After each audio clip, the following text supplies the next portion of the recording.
Պարոն Սիմոնյան, գիտեք, որ հայ հեղափոխական դաշնակցությունն արդեն ազդարարել է, թե ինչ ձևաչափով է մասնակցելու 2026 թվականի խորհրդարանական ընտրություններին, ըստ Իշխան Սաղաթելյանի դաշինքային ֆորմատով։ Ըստ ձեզ, պարոն Սիմոնյան, ինչն է պատճառը, որ 136-ամյակա շուտով բոլորող կուսակցությունը որոշել է դաշինքային տրամաբանությամբ մասնակցել ընտրություններին, այլ ոչ թե անձամբ սեփական դեպքով, եւ այս համատեքստում մի հարց Հայաստան խմբակցության ձեր գործընկերները օրերս եղել են Գեղարքունիքի մարզում եւ խմբակցության անդամ պարոն Լևոն Քոչարյանն այսպիսի միտք է արտահայտել.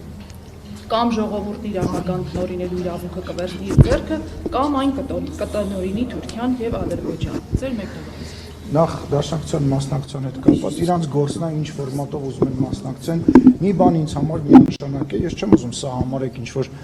քաղաքական հակառակորդին հարվածելու կամ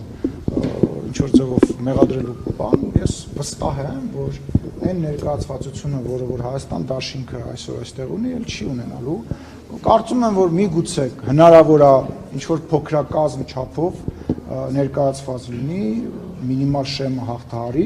այն էլ այն պատճառով, որ նոր ընտրական օրենսգրքով, որը որ քաղաքացիական պայմանագիր կուսակցության կողմից է ընդունվել եւ արվել է ժողովրդավարության զարգացման տրամաբանության մեջ, այլևս կուսակցությունների համար անցողիկ եւ դաշինքների համար անցողիկ շեմը մեկական տոկոսներով իջեցրել է, այդ բանի բերումով միգուցե